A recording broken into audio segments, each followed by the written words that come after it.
boom. And just like that, he was live. So, good evening, everybody, and welcome to the 8 p.m., if you're living in the UK, that is, live stream slash show if you are listening to this, because we are streaming to multiple locations tonight, folks. You'll be hopefully interested to know. So I'm going to talk about that a bit, actually. Got loads to cover tonight. So much content. We're going to talk about the whole Hancock, Sajid Javid scenario. Loads of content and that we need to talk about. We're going to talk about summer holidays. Have you got your bucket and spade packed for your holiday in Torremolinos or Costa del Sol? We're going to talk about what's likely to happen there or not, as the case may be. I want to talk about the Badley by-election a bit more. We touched on that last week, but not enough time. I want to talk about that. And we'll see what else. There may be other bonus topics we try to get in as well. So yeah, so loads of things to chat about. We want to make this dense in content, if nothing else.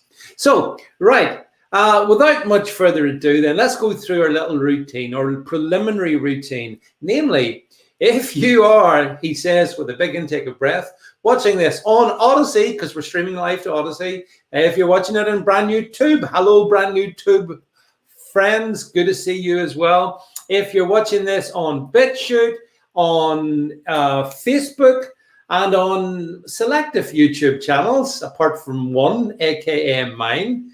And if you're listening to this on Podbean or any of the podcast channels, it's great to have you with us as well. Thanks for your support. Really appreciate it all. Make sure you subscribe.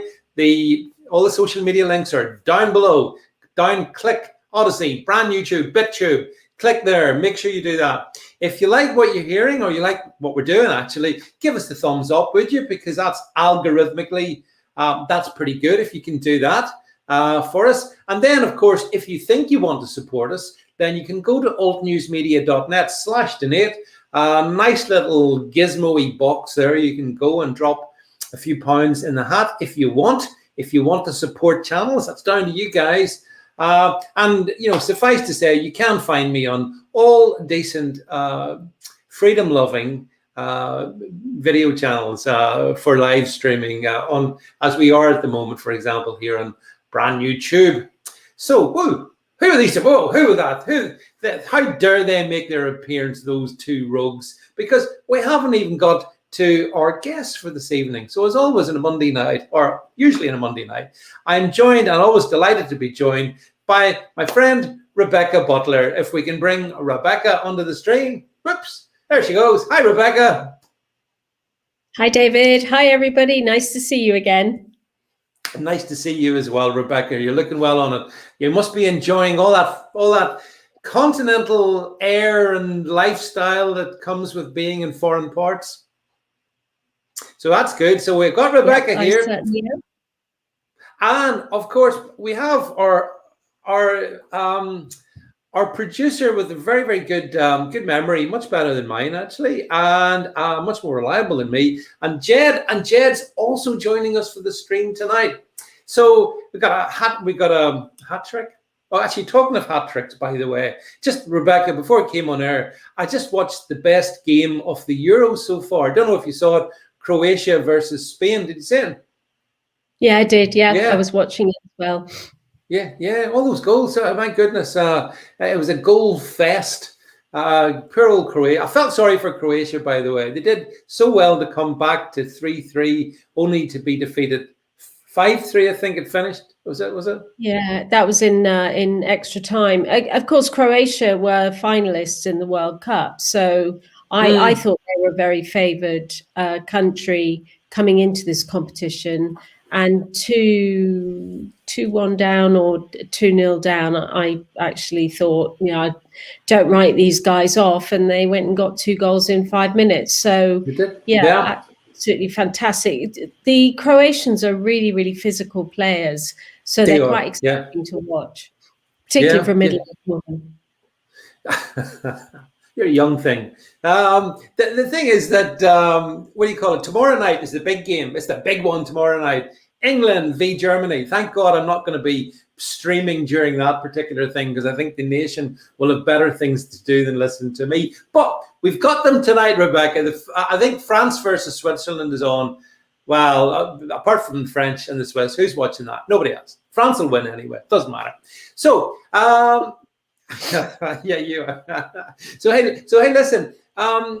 There's been quite a bit of water has flowed onto the bridge since you and I last had a bit of a chinwag, and I guess, Rebecca, everyone in the world probably can't have avoided the Matt Hancock shenanigans that were towards the back end of last week, and then all the stuff that happened at the weekend, and the appointment of Sajid Javid.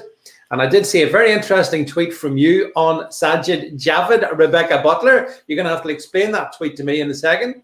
So all that stuff was happening, folks. So let's just bring up first of all the men of the hour, if we can call them that. You might want to argue on that. Here they go. One man in, one man out. So Matt's gone, and Sajid has entered the room. Now, I don't know if you saw, Rebecca, it's been sort of breaking during the day that when the whole scandal hit, and I'm sure you were able to see it over there, all the sort of the video, well, the photographs, and then the excruciating video evidence of Hancock and his squeeze. And you know, in a way, I don't really care too much about their personal lives. In a way, you know, it's not my business what other people do. It's not up. I don't want to be judgmental in that way. But anyway, Hancock was like bang the rights in this one with the photographic evidence, the video evidence, and he tried to tough it out, didn't he? And Boris said that he was standing by his man, didn't he? And the matter, as far as Boris was closed, was finished. And then when the press got even more of it on Saturday and Hancock jumped overboard, all of a sudden Boris was silent. And now today Boris is saying, in a way, he sacked him. What do you reckon to the Hancock shenanigans, Rebecca? Well, I mean, like you, I'm not interested in the man's marriage. I just feel sorry for his wife, who was married to him anyway. I think, you know, Thursday was a good day for her, frankly. You know, those who follow me will know that I have always had it in for Matt Hancock. And arguably, my criticism of Matt Hancock was why I got deselected for a safe seat in the local elections, because my local MP really took quite unkindly to the criticisms I was levelling at Matt Hancock. It got to such a fever pitch in my brain that I just saw him as a lizard. And I couldn't bear this. Yeah. I couldn't bear him any longer. So I'm really, really, really glad that he isn't the health secretary anymore.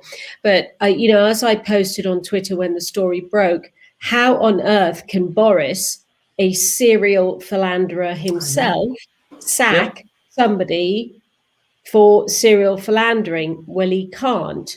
Now, allegations of dishonesty with Boris Johnson. He struggled with that because, of course, we know Matt Hancock has lied. There's no doubt about it in my mind. The evidence is quite clear. And he lied on the care homes and he lied on the test and trace.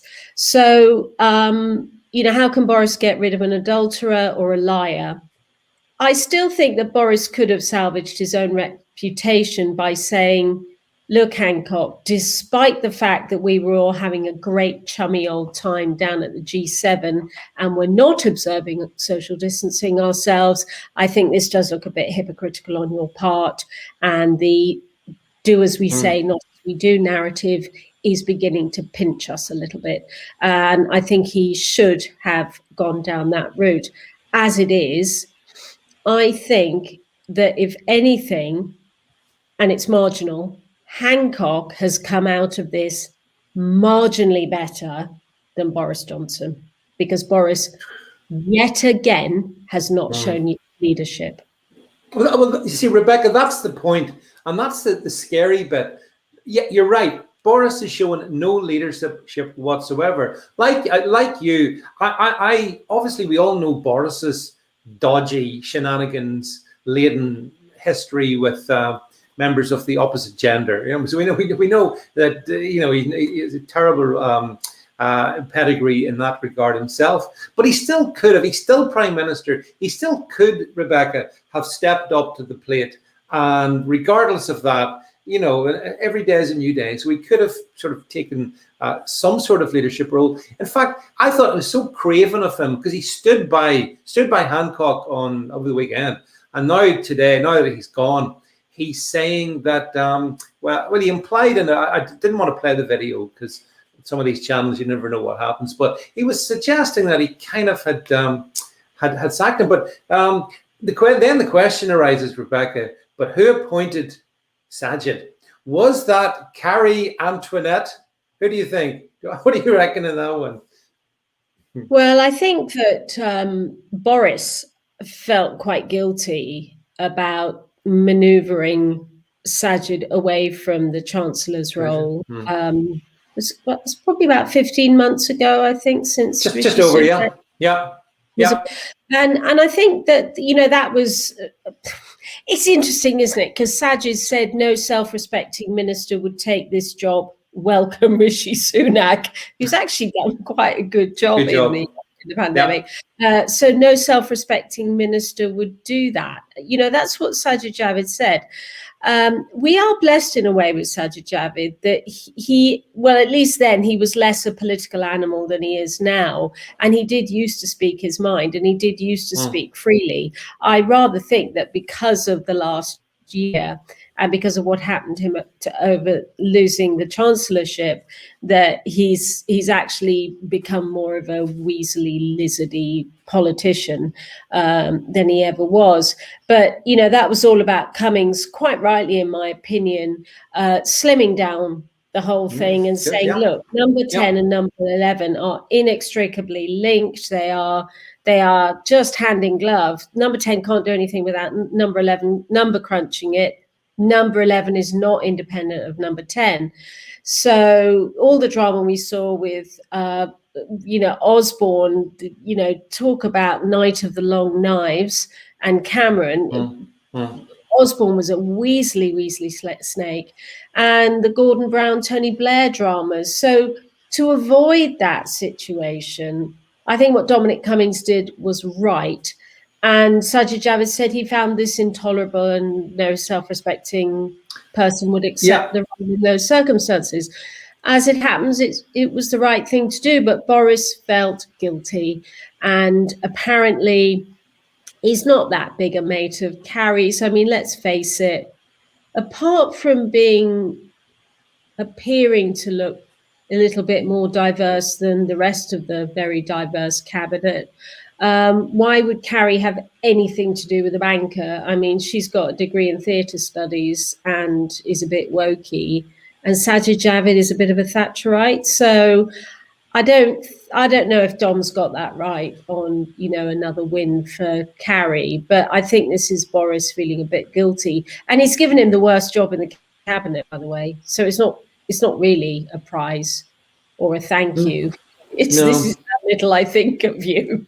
The hard work's been done by somebody else, now coming at the end. And of course, Sajid is, sharpening his claws because he's been a bit of a anti-lockdown speaker for the last 6 months or so. He said, look, the economy is as important as managing this disease.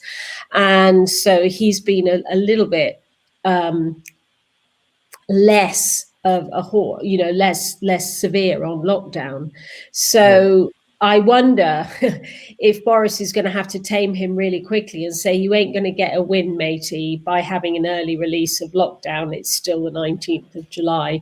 And I did think they were lining up for that sort of row by Friday of this week. It'll be who wants what and on what date. Well, the thing about our friend Sajid is he does have as you say, he kind of swings different ways politically.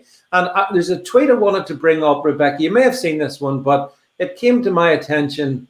This was Sajid last April. So this was in the middle of probably peak pandemic, actually. April, roughly, around about that time. Justice, Black Lives Matter, RIP, George Floyd. or George Kirby, as Nancy Pelosi referred to him. And I thought, well, you were a bit of a woke character back then, Sajid. And I just wonder, Rebecca, and this cuts to the substance of the matter now, that as you've just rightly observed, he's come into this job, which is a very demanding job. Let's be honest, not a great job, but very, I guess there's a lot of stresses on whoever's in charge of health. And but he's not running the government. He's just one more minister, and there's the cabinet, and there's, I guess, at the top of it, Boris and Gove. Perhaps, I don't know if you think there are only a couple of key decision makers in this whole cabinet. It's top four, isn't it? It's top four.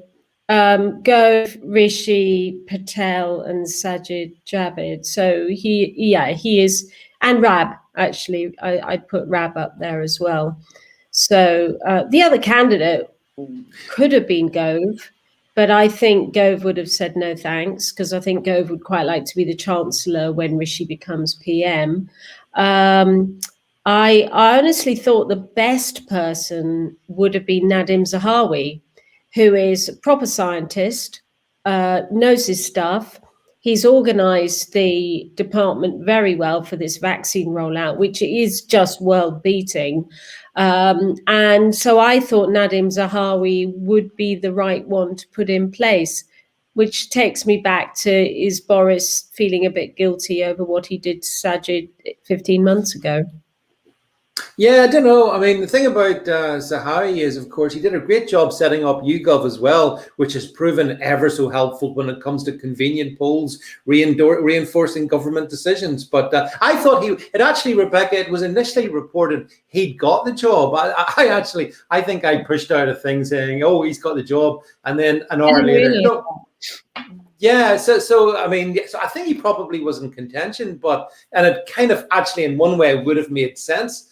But instead, Sajid's back in the saddle again. But I just don't know that the change of a face is going to change the policy, because we've said, I mean, I've heard a lot of people saying Sajid is a lot more because of the time in the exchequer, Rebecca. He understands a lot more about perhaps financial issues and the costs of all of these things that we've been going through than the average bear. So he would have that experience. On the one hand, so he's a financial background, but then on the other hand, he was also going to be potentially, could July 5th be Freedom Day? It was being speculated. Maybe he'd say that. And then it came out today. No, it's not going to be Freedom Day. You're not going to get your freedom until July 19th, where it's going to be irreversible, apparently. So, so in a way, all he's doing, Rebecca, is repeating what Boris is saying, which is probably fair enough because it's the one government. Well, the thing is that my reservations about Sajid Javid is that he's had about as much experience as a chancellor as he has as a housing minister, as he had as a social care minister, as about the same length of time that Carrie Symonds had as communications director for the Conservative Party, about the same amount of time that she's worked for Ghana. So, I mean, he's got a really long CV ever since he's been a politician. So since 2010, when he took a massive pay drop from 3 million a year to 72,000 to be an MP, his jobs in the ministries have been extremely short-lived.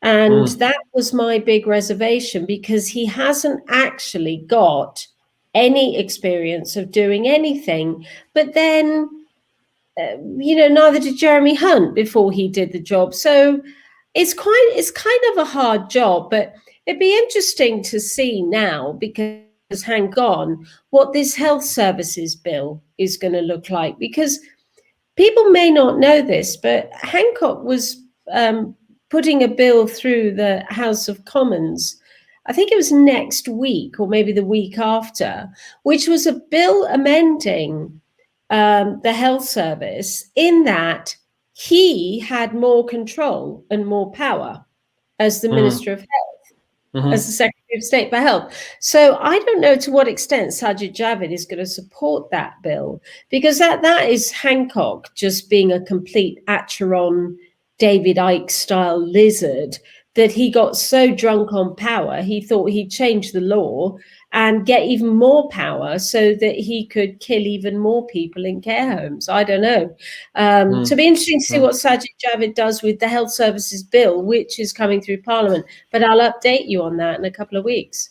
See, one of the other things is that obviously Sajid has also, he's inherited all the people doing the work below the ministerial level. I mean, it's Hancock's team, so it's like a football manager. You take over a new team, but the players have all been selected by the previous manager, and it takes a time to change that. And how do you do that with all the pressures around, opening up the country or not, and all of these issues, Rebecca? It is definitely a very challenging position. But hey, I guess he relishes the opportunity to be back in the limelight. I mean, I haven't met too many shy retiring politicians. No, but I might just say at this point, though, that the NHS is crap.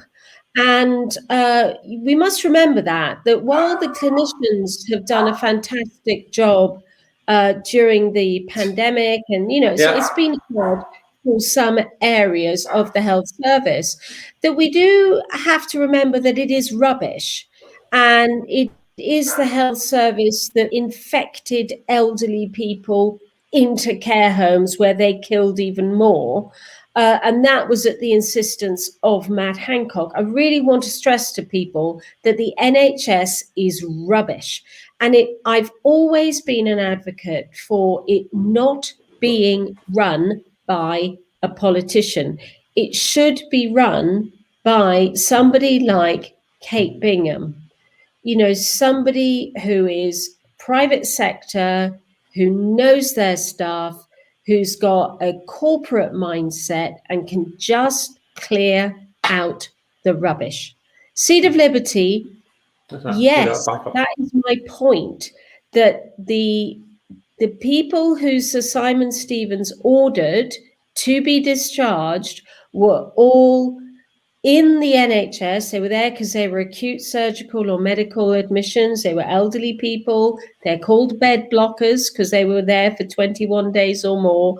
They were all waiting for their community placement. Then they got COVID in hospital because their relatives brought it in, or the nursing staff or the doctors brought it in, or other patients brought it in.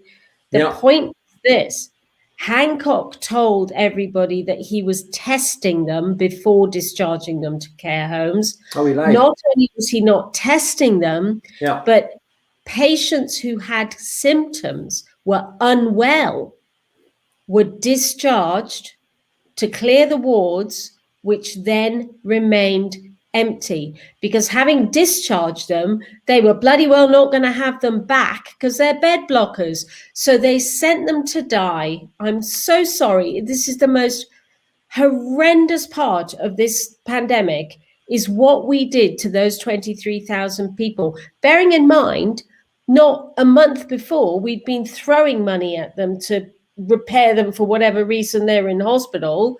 Suddenly we think, oh hell, we're going to have a crisis. Let's get rid of them all because they're very inconvenient, those bed blockers. So they didn't assess them. They just sent them home unassessed. They sent them into care homes with fevers, coughing, hypoxia. They then didn't have a GP to readmit them to empty wards. It was a ludicrous thing. And that's why a headless chicken like Matt Hancock could well be any other headless chicken politician who hasn't got a clue. They haven't got a clue. They only think it's a stepping stone to bigger, better things. They have to do the health job because they've been asked to do it. Well, actually, I think that's right. And I would suggest that Sajid might be in exactly that same category, actually, as well. I mean, these people are ambitious. And once you get yourself up to these echelons, there's always the chance, that one day Boris himself, the great and mighty Boris, may fall, and then there'll be a scramble. And but back to the end. I mean, the NHS, in my view, and I've said this for years, Rebecca, so it's not just yesterday or the day before. To me, it is an anachronism in terms of its structure and how it operates. And there's so many things need to be sort of reviewed and looked at and changed, if not completely altered. But you won't do that. That'll never happen at the moment, because the UK has turned the NHS into a religion, and that's really, really difficult, because then it's heresy if you criticize it. Even though there are, and I know you've worked in it, I know you have family working in it, I know other people, I've family working it as well. So, I don't want to be sort of just dissing the whole thing, but structurally, there's been big issues, and the care home issues that you've raised is, in another world, that would be something that would have you put on trial for potentially, mass murder. But here, hey, we just move on. Paint a rainbow. Don't worry about all those. What was it? How many thousands, Rebecca? Have you got a number for the people that went from the NHS hospitals? A minute, 25,000. So 25,000. Time of year, huge. Yeah, the sort of patient you have at that time of year, February, March, will be the grannies that slip on ice, the hip fractures, the strokes. Right. Yeah, the people who were deemed suitable to admit, suitable to put implants in, operate on, treat their strokes, whatever it was. They're worthy of treatment in February, March, but come the 23rd of March, because Headless Chicken Lizard is running around like a lunatic, they think they have to clear the hospitals at once. So this is the big opportunity to get rid of those bed blockers, because the bed blockers are the problem in bed management in the health service. So, okay, so that's not a bad policy, but you have to ask yourself, are those bed blockers okay to be discharged, or are they going to come straight back anyway? Like, you can't discharge a 90-year-old who's had her hip done yesterday, but you can discharge a 90-year-old who had her hip done 3 weeks ago. That makes sense. But they were all discharged. I can't stress how cruel and absolutely craven that particular policy was. And only a politician who only ever sees newly painted corridors in a hospital, only ever speaks to the most senior nurse or the most senior consultant, never speaks to the porter, never speaks to the cleaner on the ward. They always see something very shiny and sparkly. Only somebody who's never worked on a ward could make that crass a decision. Awful. Quick question. Steve raises an interesting one here, Rebecca. What's your thoughts? Should a politician with like zero medical or health service experience be in charge of the health service? Interesting question. What's your thoughts? Well, Steve, there are two answers to that. One, I should be in charge of the health service. But the serious answer to your question, you should have just said, should a politician be in charge of the health service? Because the answer to that is no. This is what I'm saying. No, no, no. Get politicians out of the health service. They have no place there, because they are useless. And I agree. I agree with that. And I know from experience locally in the Northern Ireland situation that the political interferences, actually not just today or yesterday, but again over a period of time, have caused all kinds of problems. And it's all due to the fact that they are uniquely ignorant and uninformed. And maybe their advisors tell them that, oh, this is a good wheeze, minister, or that's a good wheeze, and they lack the wit to actually challenge back. But then the poor people, the punters, the people who pay your taxes to government, you are then, abandoned, sacrificed by your wonderful NHS, and that's been happening for a long time. I agree. Politicians should get the hell out of, the health service, but I would actually suggest a lot more than just the health service. But that would be a good starting point. Actually, although here's a good counterpoint here from Seat of Liberty, Rebecca. Wonder what you reckon. Of course, powerful trade unions are running the show. Interesting point. What do you think? Yeah. Well, nowadays the only union really is Unison, and yes, that is a very, very powerful union. But that's not really the problem in the NHS. The representation of the people on the sort of the factory floor, the representation of them is not the problem, because I mean, there's a set working times, or working time directives that are waived. Are all pretty good in the health service now. It's actually the over bloated management, because the health service has traditionally attracted the ones who didn't do very well in their degrees, the ones who didn't do very well in life, but there was always a job in the NHS, and if you stuck at your job long enough, you just up the ranks. And people like me, who are, I'm without a shadow of a doubt a disruptor. I know that now. I've got to the stage of my life where I was a very disruptive influence, because I say, well, hang on a minute, that doesn't make any sense at all. People like me just get shifted out, which is why I ended up training as a barrister. So it's sort of, there is no place for really what Dominic Cummings is talking about with the civil service, which is you just need to bomb the whole thing and start again. And if you did start again, you would start off with a Singapore-style system where the whole admin is run by a private company. So here's your £2 billion contract. That's all you're getting. There's your £2 billion. Run the show. And you can run it any way you like. Report, but there's your money. That's all you're getting. You're running the admin.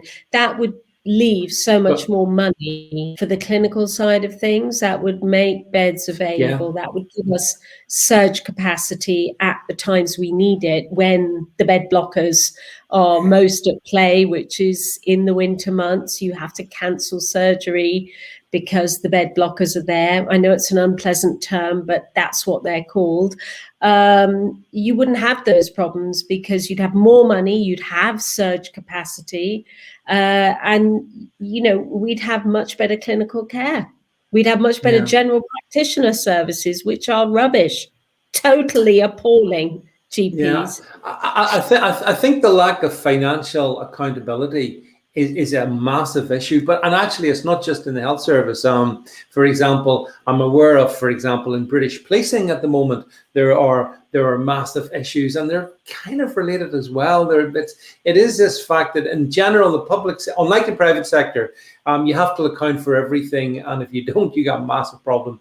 In the public sector, it's almost like money does, budgets don't matter. I mean, the NHS, every financial director of the big trusts, they're on massive salaries, 10 times the salary, 3 times the salary of the Prime Minister, for example. And in almost every case, Rebecca, they bust their budgets, there's no control, and yet they are lavishly rewarded. I've gone on about this for years, and again, it's like, it's almost, what is it, the power without responsibility, the prerogative of the harlot through the ages. Well, that's how it is in the NHS in certain areas of management, I think. But then anyway, we're never going to sort out the NHS in 35 minutes on the stream, alas. But hey, so Rebecca, moving on then, let's tackle the subject of all those people who think that we're going to have a great summer holidays across the European continent in particular, I guess, be it off to the Costas or, Madeira, those green list countries anyway that were announced last week.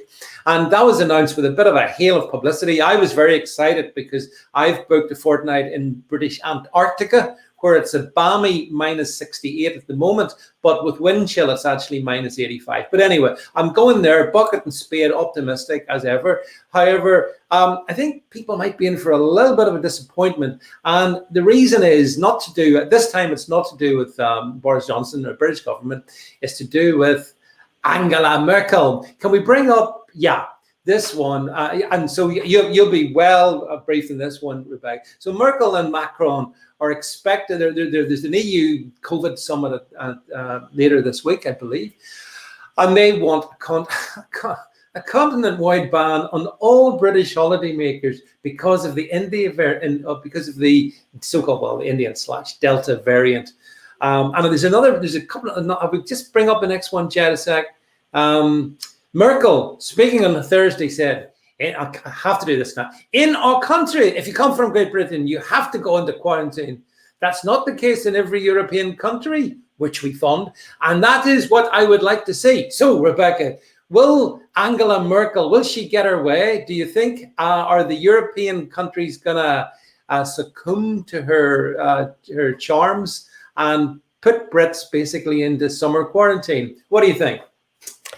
Okay, can I just start this by saying to you and Jed, it's been really nice knowing you. We've been great friends. To everybody on the live stream, on this thread, I'm sorry for what I'm about to say. Go for it, Rebecca.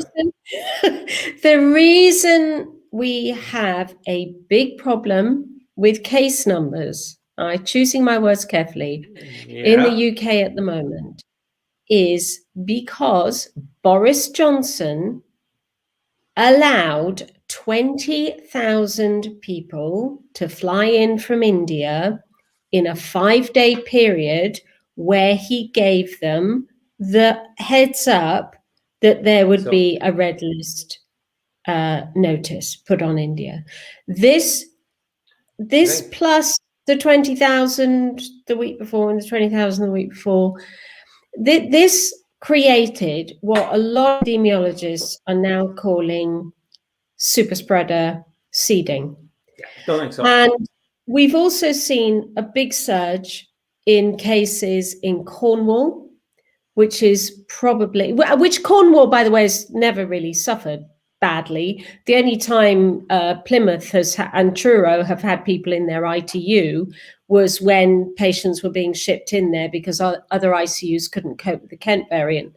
So these sort of mass movement of people to Cornwall has caused a huge spike in cases there that they've never seen. So really, really poor decision-making over the quarantining decision. Let me just finish. Let me just finish my point.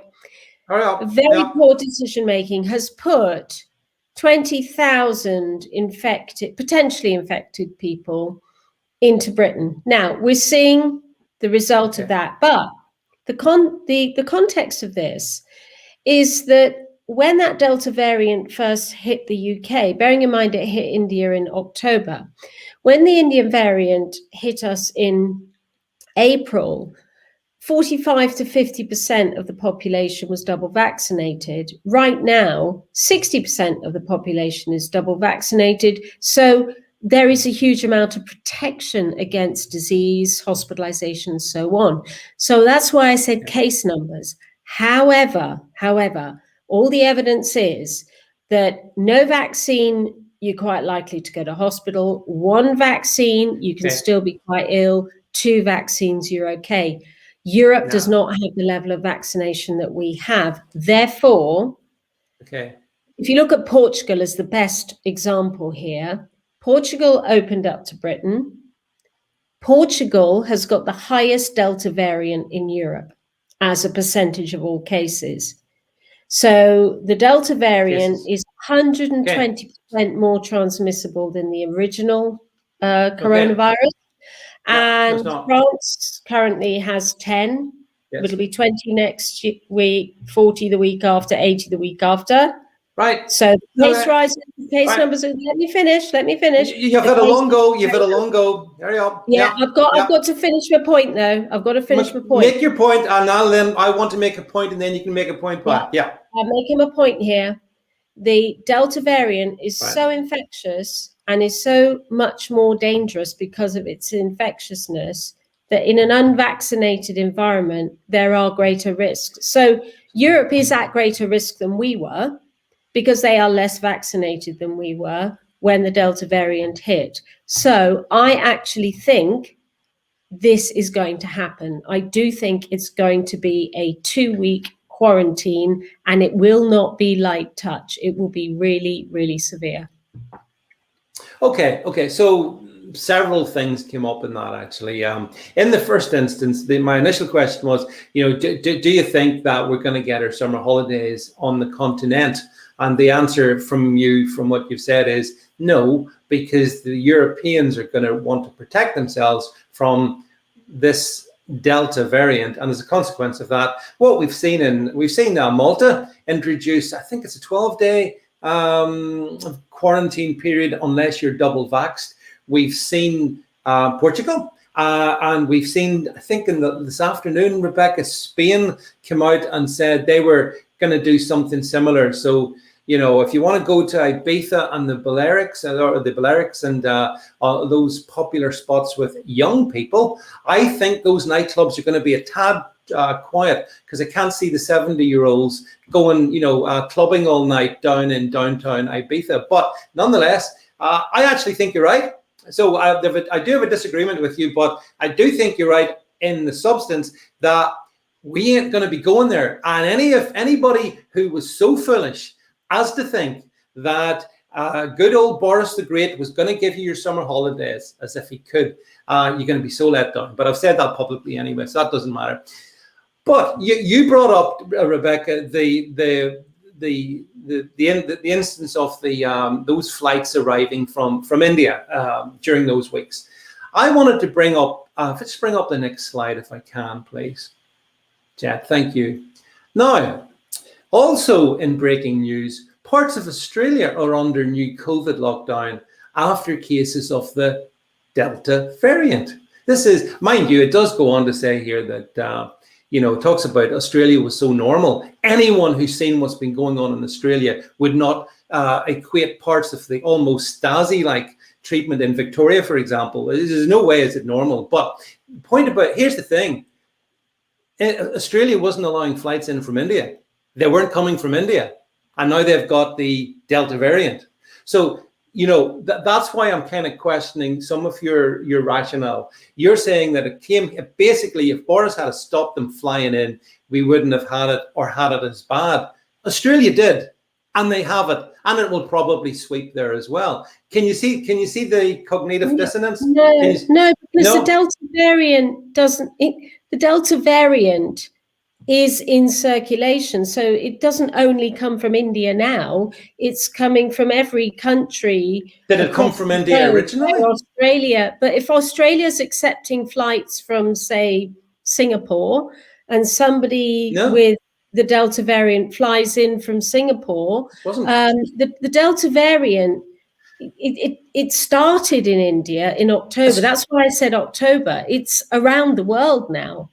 Well, then, if it was around the world, it was around the world before Boris could have stopped any flights. Your logic is flawed. Well, no, because when it became a problem, and when it became obvious that it was a problem, because they didn't genome sequence it in the UK until the beginning of April. So we didn't actually identify it as a variant of concern. Well, the WHO didn't. Well, the WHO did. Until April. And then they realized that because every single day this virus mutates, and this is currently the dominant strain. But that doesn't mean there won't be another dominant strain breaking through in a month's time. It's just that this is the current dominant strain. Now, Australia is a good case in point, because Australia is a country that does have a zero COVID policy. Their criteria for locking down are well below our criteria. So they'll just have one case and go into lockdown. But I think the current breakout is COVID. It's 200 cases. They're zero COVID. Cases. We're not. Cases. We're not.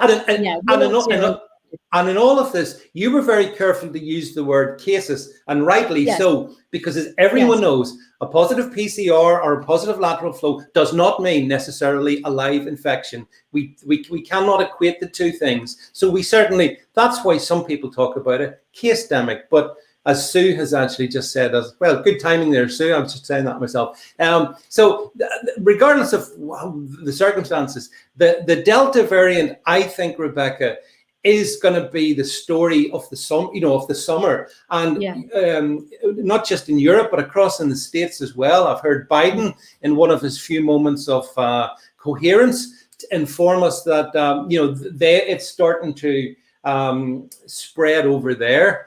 And I take issue with things like the transmissibility of it, because all new mutant variants are highly transmissible in the first number of 3-4 weeks, I think, and then the transmissibility goes down. And I think we've got data for that, but that doesn't matter.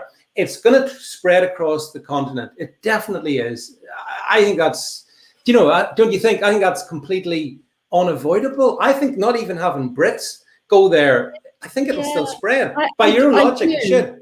I do, but I mean, I think that one of the, putting our differences aside on this, I think that one of the concessions, again, which nobody's going to like this on this live stream, one of the concessions is Boris will say, well, okay, fine, to the 2-week quarantine, but you've got a green card pass in operation in Europe now. So can the NHS double vaccinated people still go into Europe? And I think that a concession will be made that there is a 1-week quarantine if you're double vaccinated from the UK.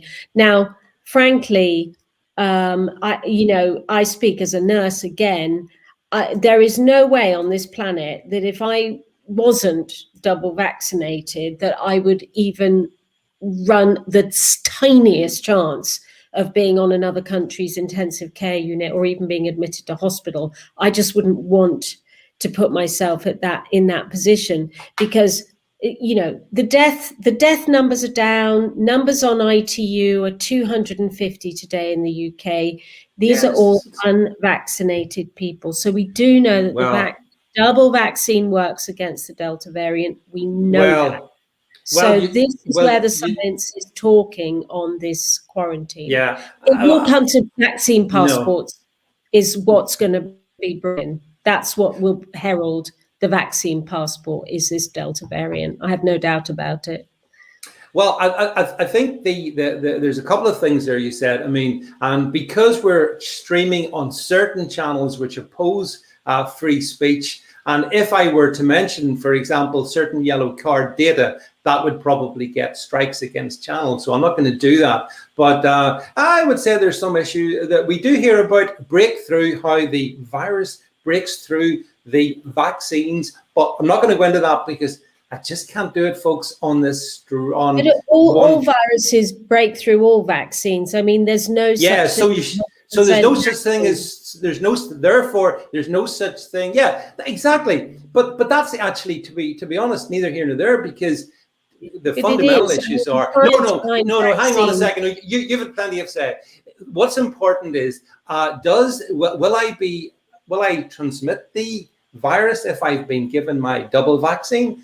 Could I catch it if I get my vaccine? And the answer to both, time and time again, is yes, yes, yes. The pharmaceutical companies have never claimed otherwise. But I'm not going to go into this because it's just kryptonite, unfortunately, in the anti-free speech channels, some of whom we're actually broadcasting on. Can I just say that I just wanted to say that. There's the whole thing about, and I've always said this, is that the whole thing about pandemic response is keeping your health service open for all conditions. And if you have to do non-pharmaceutical interventions to hold back the virus in order to keep your health service going, then that is what you do. So you titrate your restrictions against your bed numbers. Now, currently in the UK, there is no reason for us to be in lockdown. There is no reason at all. We haven't got a problem with beds. We haven't got a problem with deaths. No, we and lockdowns here forever. The problem is in EU because they are not as vaccinated as the UK. That is where the problem is, and that is their problem. It's not our problem; it's their problem. But they're going to, the point is they will make it our problem. And as I say, I think a lot of those people packing their bucket and spades will not be going where they think they're going. I mean, for example, in the case of, I think it's Portugal. Well, I want to try and get to Bali. I want to talk about Bali with you. But what struck me was the Portugal mainland is saying, well, if you come over to us and you're not vaccinated, it's a 14-day quarantine. Well, obviously, no, that's not overly tempting for those who have only had one vaccine, say. Never mind the lepers who have had none. But then Boris is saying, because Portugal's on the amber list, it's a 10-day quarantine if you come back. So I'm sorry, but I think there's the Portuguese mainland, it's certainly, if not Madeira, are going to have a pretty Brit-free summer months, as far as I can see. It's very unattractive, apart from the more elderly folk. Don't you? I mean, just as a matter of logistics. Yeah, I mean, I think I've always found this whole list system. In principle, it's a good idea, because it's about risk management, but they've managed to screw it up. And the criteria, classic is Nicola Sturgeon telling people not to go to Manchester when Dundee has Manchester, incidents of the Delta variant than Manchester. And, you think, what the hell are you talking about? I agree with David, it's really badly administered. And, a country that's on our green list doesn't mean we're on their green list as well, as we well know with Malta. In a way, I agree. And we're going to have this discussion. Your stream is going to hate me when I say, it's another mutation and this one's worse. That's what viruses do, and a year in a virus's life is nothing. This is just the beginning, and we've got to get a handle on it. We've got to get a handle on. We've got to get our freedom back. This zero COVID notion. Zero COVID is never going to happen. Yeah, and the Rebecca, Australian model will never work. Australia and New Zealand, little Jacinta down in New Zealand, she's seeking zero COVID. Australia's seeking zero COVID. Up in Scotland, Cranky, if she could, would go zero COVID. And it's just nonsense. And in the case of Sturgeon, she only can do that because the English taxpayer is funding her, basically. But we have to get on with our lives. I mean, my view, which I've stated repeatedly, is end the lockdown, end restrictions, get back to the rest of our lives. You mentioned the hospitals, Rebecca. Hospitals are very busy now. Why are they busy now? Because there's bloody massive backlog, of people that have been denied treatment for such a long time. And so, yes, I mean, I appreciate how busy the hospitals are at the moment, but they're not busy with COVID. That's the point. And so we've just got to get on with stuff. But anyway, we've got, I'm desperately time Can I just end on one point?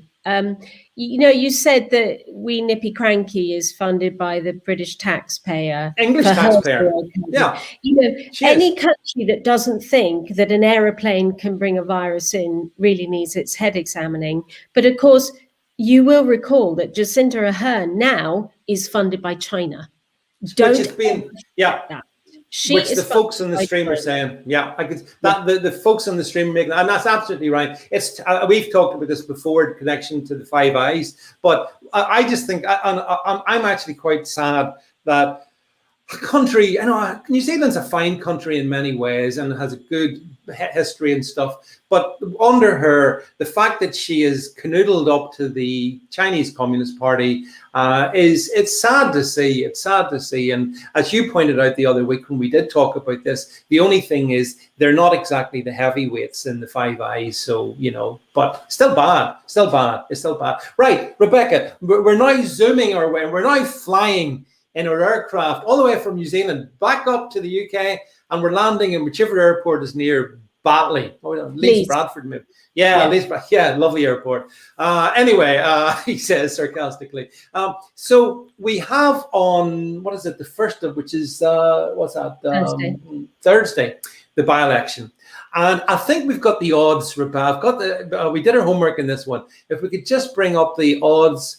And you can see the Tories are one. This is Tories 1-5 on. So there you go. Poor old Labour 7-2 or 4-1, and then the rest of them. Actually, who's in third? If we could just bring it. Yeah, the Workers' Party. Is that Galloway? I think that must be Galloway. That is Galloway. Is 11-1. So that'll get if you follow the money with the bookies, it's going to be a Tory win on Thursday. I think it's going to be a Tory win, and I think I know why. What do you reckon? How do you think it's going to work on Thursday, Friday, when the result comes in? Well, Jed, could you stick up that first slide for me, please, that I sent you about an hour ago?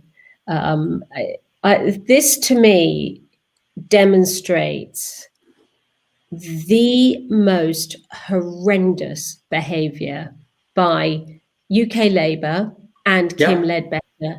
If you're listening to me, Kim Ledbetter, I have no sympathy left for you for the way you got treated the other day by that Muslim activist over LGBT teaching in schools and you being a lesbian. Quite frankly, you've lost all my sympathy for this, because, David, this is stoking one of the most acrimonious cultural divides on this planet. Yeah. Hindu, Muslim, flashpoint is Kashmir. And for our Prime Minister to be shaking the hand of a democratically elected, bearing in mind it's the largest democracy on the planet, you know, to have our Prime Minister shaking the hand of a man who is a Prime Minister is entirely beyond reproach, in my opinion. And Kim Ledbetter is an absolute evil bitch for posting even one of those leaflets. Because I'm Indian in my heart, this has triggered me more than Matt Hancock. I am so angry that this is not a dog whistle. This is a foghorn of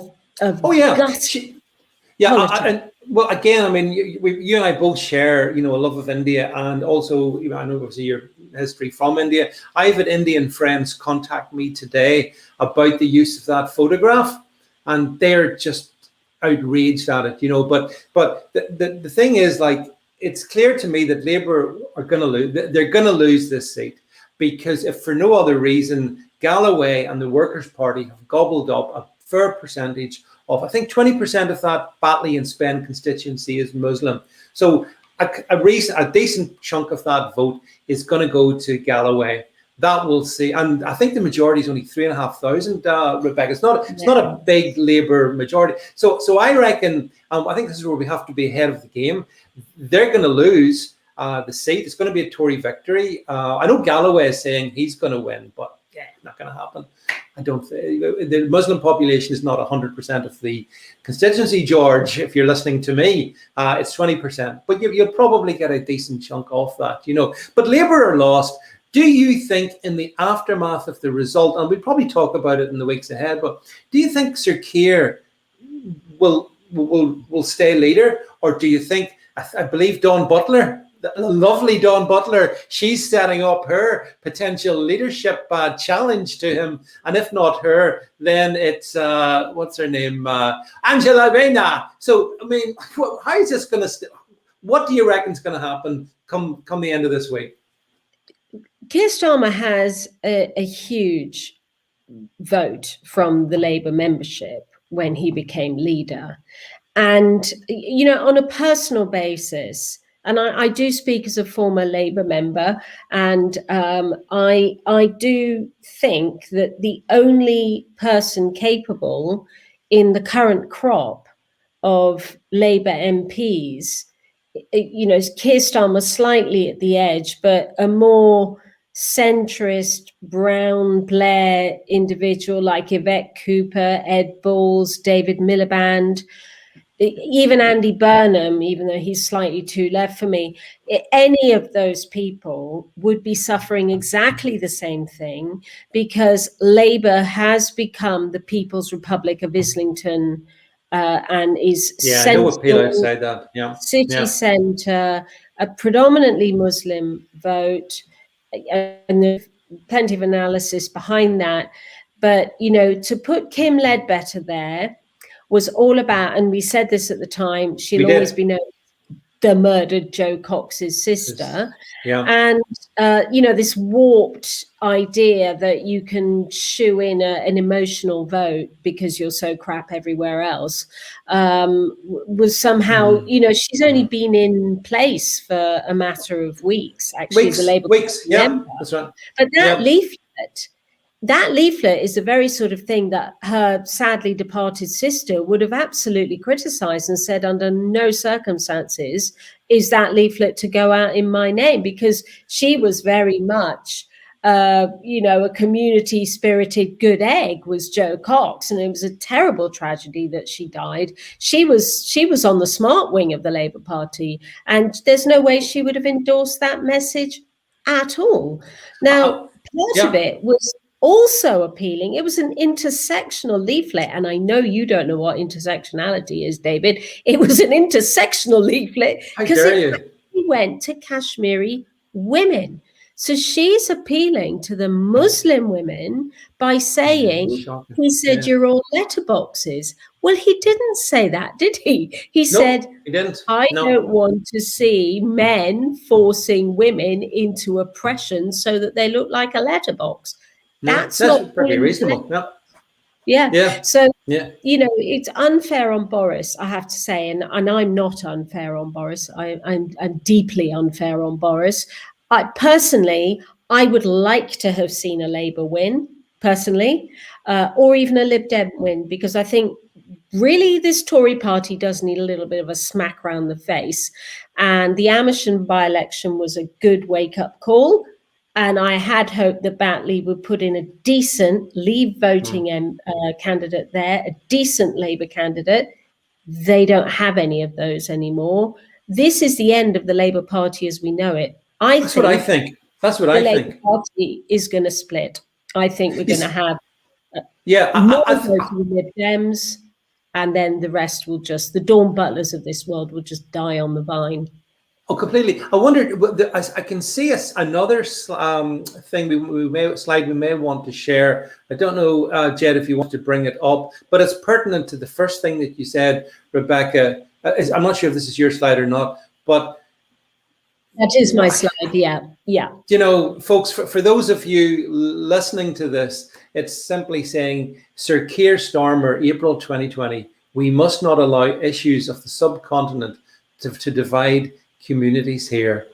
1 year on, well, Rebecca, what can you say? I completely get your anger and annoyance, and it's shared, I think, by many other people as well. Just a grotesque hypocrite. But then, unfortunately, so is most politics. But he's endorsed this leaflet. He's banged the rights. He's banged the rights on it, and Labour is dying. And I think you're right. We can agree on this for sure. I just cannot. This is another brick crumbling in the red wall, maybe the final brick. And so it's like Labour just are not electable outside of, as you said, the People's Republic of Islington. Lizard has left the room. What is this? Sorry, Rebecca, I just saw your hashtag, if you pardon the expression, made me laugh. Yeah. I'd be interested to know two people's views on this, actually. Angela Rayner, be very, very interested to see what she says about very much more shadow foreign is Lisa Nandy. Now, she's half Indian. I love to know what Lisa Nandy thinks about this, because if she hasn't blown a gasket, I would be very, very surprised. But I see Lisa Nandy as more on the moderate wing. I see her with the Yvette Coopers of this world. I see her with the more Chris Bryant as another one, really good Labour MP for Wales. I see them as the real McCoy, and I feel so sorry for them that they've been let down by Jeremy Corbyn and his identity politics movement and momentum has destroyed the Labour Party as we know it. I do see that this will be the beginning of the end of the Labour Party as we know it. Yeah, but which is bad for British politics in one way, because it means that for me, the Conservative Party can continue to do what it's doing without really much fear. The Lib Dems, however, may pose a challenge to the Conservatives. I don't know. The final thing, just on Batley, I wanted to say is one of the things I find most shameful is that both the Conservative candidate and Ledbetter had nothing to say about the Batley grammar school teacher who, following the lesson that the religious instructions lessons where he showed a particular cartoon of the Prophet Muhammad, has had to flee for his life and take his family with him. He's gone into hiding. And they couldn't speak up in defense of that gentleman. And regardless of what we think of the propriety or otherwise of showing a cartoon of Prophet Muhammad, no one should, in this country, should have to flee for their lives. We don't have blasphemy laws in the UK, but neither of them, whoever wins this one, it'll be the Tory. They didn't want to talk about it. Too toxic. They're too craven, Rebecca. They're too scared, and that's worrying. Yeah, in fact, it's a shame he's in health in a way, because the only politician, and by the way, Sajid Javid has contributed to the diversity of the top table now, because he's the only declared atheist amongst them. So he is what the Muslim community would call a kafir or an infidel. Yeah. So they probably hate him as much as they hate us. So Sajid Javid is really the only one, even though he did it in a half-hearted way, he's the only one who's actually ever stood up and said there is a problem with Islamism in the UK. Yeah. So I know we're at the end of this live stream, but, Sajid Javid is brave. Williamson actually did speak out about it, as did Oliver Dowden. But not with a loud enough. We didn't really hear it being said. It should have been said very loudly. Unfortunately, I think that there's a big issue there. We don't have time to go into it now. Right. So, folks, we are at the end of our with Rebecca. We always go over the hour for some reason. We have slightly gone over the hour, but nonetheless. Just before we go, I wanted to, Rebecca, I'm going to play a little video just to, they always say, leave them with a laugh, leave them with a laugh. So I saw this earlier and it amused me. Can we just play this quick video, Jed? We'll say our good nights then. Quick video, play. Yeah, hello, is this the front desk? Yeah, I've got a really sticky situation here. I'm up in the penthouse and I work for President Joe Biden.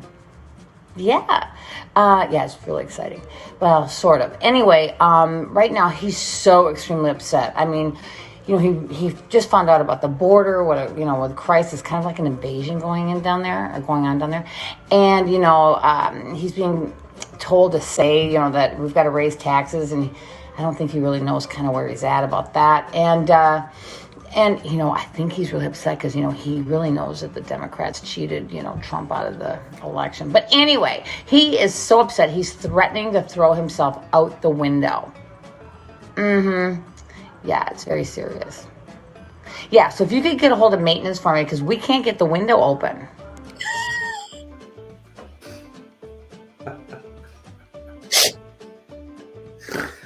Right. And video. Brilliant. So on that note, hope you all enjoyed that one, folks. Even if you hadn't just listened to it, made a point anyway. Rebecca, I'm sure we'll get back to talking about Joe Biden in future occasions. But anyway, folks, that's it from us for tonight. Thank you all from the different platforms. I can see your comment streams on different platforms here. Thanks for everyone for leaving your comments. Thanks for being with us this evening. It's a pleasure to have you back, Rebecca. Thank you for being with us tonight. And it's a good night from me. And it's a good night from me. Good night, everybody. Big soon.